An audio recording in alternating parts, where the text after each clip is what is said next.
ইয়া হাবিবি কাইফা হালাক ইয়া হাবিবি কুল্লু খবিস খবিস খবিস।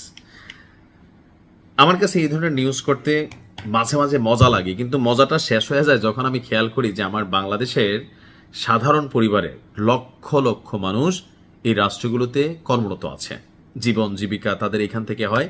ওই কারণে আসলে খুশিটা বেশি সেলিব্রেশন করতে পারে না। তবে আমি ইরানকে বলবো, তোমরা একটু কৌশলে পরিবর্তন আনো। আপে তাপে নামাইরা ওই আরবের যেই দুবাইয়ের বড় বড় দুই চারটা শেখ যারা আছে, তাদের বাসভবন আছে, বিভিন্ন অফিস আদালত আছে, গুরুত্বপূর্ণ সেন্টারগুলো আছে, সেইখানে সতর্কতামূলক দুই চারটা মারতে পারো। তবে ভাই পুরা দেশটারে শেষ করে না, কারণ অনেক বাংলাদেশি কর্মহীন হয়ে যাবে। দর্শক, খুবই চাঞ্চল্যকর একটা তথ্য সামনে আসছে। আরব আমিরাতকে গুড়িয়ে দিতে চাই ইরান। কেন? এটা নিয়ে আপনাকে একটু অতীত ইতিহাস জানতে হবে। বেসিক্যালি ইসরায়েল ইস্যুতেই যে ইরানের সাথে আরব আমিরাতের ঝামেলা বা ইরান আরব আমিরাতকে পছন্দ করে তা না, একটা দ্বীপ আছে। ওই দ্বীপটা নিয়ে দ্বিতীয় বিশ্বযুদ্ধের পর থেকে আরব আমিরাত এবং ইরানের মধ্যে একটা চলমান যুদ্ধ আছে। এই মুহূর্তে দ্বীপটা অনেকটা ইরানের দখলে আছে। আরব আমিরাত চায় যে কোনো মূল্যে এই দ্বীপটা তাদের দখলে নিতে। তো অনেকবার এটা ইরানের দখলে গেছে, অনেকবার আরব আমিরাতের দখলে গেছে। এই অবস্থার মধ্যে যখন ইসরায়েলকে সরাসরি সহযোগিতা, ইসরায়েলি ইনভেস্টমেন্ট, স্বীকৃতি দেওয়া, এই ইস্যুগুলোতে দুবাইয়ের প্রতি বা আরব আমিরাতের প্রতি মানে মুসলিম কমিউনিটির একটা নেগেটিভ দৃষ্টিভঙ্গি আছে, যার কারণে ইরানের পক্ষে আমরা তো এমনিও ছিলাম বা অনেক ঘটনায় আমরা চলে আসি। ইরান বলছে যে ইরানের উপর যুক্তরাষ্ট্র ইসরায়েলের আগ্রাসনের জবাবে দুবাইকে কঠোর নিশানা করবে পরিকল্পনা করছে বলে সৌদি আরব এবং ওমানকে জানিয়েছে দেশটি। অর্থাৎ ঝিকে মেরে বউকে শিখানো। আমেরিকার তো ইরান সরাসরি টাচ করতে পারবে না, তো অন্য দেশগুলোরেও এত বেশি ইফেক্টেড করার সুযোগ নেই। তবে দুবাইরে আপনার ধরা যায় বারবার।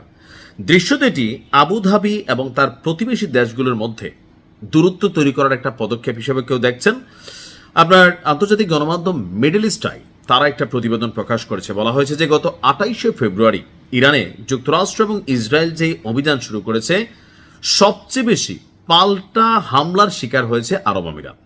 ফলে ইরানের পাল্টা আঘাতে দেশটি সবচেয়ে বেশি ক্ষতিগ্রস্ত। এখন কেন বেশি ক্ষতিগ্রস্ত? কারণ দুবাইয়ে বিদেশিরা এত পরিমাণ বিনিয়োগ করে রাখছে। এমনকি আরব রাষ্ট্রগুলোর অন্যান্যগুলোর খবর তো জানি না, আরব আমিরাত বা দুবাই তারা সবচেয়ে বেশি ইসরায়েলি ঘেঁষা একটা রাষ্ট্র, এবং কি ইরানের সাথে পূর্ণ শত্রুতা তো আছেই। আজ ভোরেও আরব আমিরাতের ফুজাইরা পেট্রোলিয়াম স্থাপনাকে গুড়িয়ে দিয়েছে ইরান।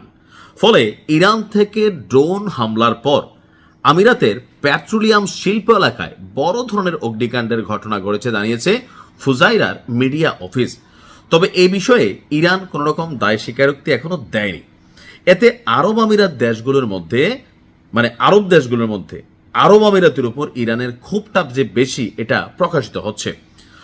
তো সবকিছু মিলিয়ে ইরানি কর্মকর্তারা সৌদি কর্মকর্তাদের জানিয়েছেন তারা আরব আমিরাতকে মাটির সাথে মিশিয়ে দেওয়ার পরিকল্পনা করেছেন।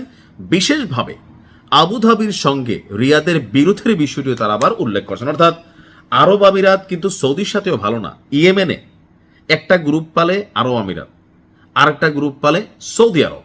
খেয়াল আছে তো, কিছুদিন আগে সৌদি আরব আরব আমিরাতের সমর্থনকারী যে গোষ্ঠীটা ছিল পুরাটারে ইয়েমেনে মাটির নিচে চাপাই দিছে। তো সৌদি এবং ইরানের কমন শত্রু হচ্ছে আরব আমিরাত। সেদিক থেকে ইরান আবার সৌদিকে বলতেছে, ভাই তোমাদের কাজটা আমরা করে দিচ্ছি, তোমরা কোনো টেনশন নিও না। আর এতে আপনার সৌদি ইরানের মধ্যে কিছু ভেজাল থাকলেও যে কমন শত্রুকে নিজের পয়সা তারা সাইজ করানোর যে ইস্যুটা, এখানে এসে অনেকটা পজিটিভ ভাইবের মধ্যে আছে কে? আপনার সৌদি। তো দুবাইয়ের কপালে দুঃখ আছে। আর বাংলাদেশি আমার কি বলা যায় প্রবাসী ভাইদের উদ্দেশ্যে বলবো যে দুবাইয়ের পরিস্থিতি অনেক খারাপ হবে। যদি পারেন আগে ভাগে সেখান থেকে অন্য দেশে যাওয়ার চেষ্টা করেন। দুবাই এমনিও তারা অনেক কর্মসংস্থান বা তারা ছাঁটাই করবে আমাদের অনেক কর্মজীবী ভাই যারা আছেন। তো দেখা যাক কি হয়। বাঙালিরা নিরাপদে থাকুক, সুস্থ থাকুক। ইরানকে বলবো আপে তাপে নামাইরা এরকম। তবে এখানে তো বাংলাদেশের মানুষ বা বিভিন্ন দেশের মানুষরা কাজ করে, রিজিকের উপর আসলে চাপ পড়া যায়। তবে দরকার হচ্ছে শেখদের বাড়িগুলা চাইলে কিন্তু টেস্ট করা যেতে পারে। ভালো থাকুন।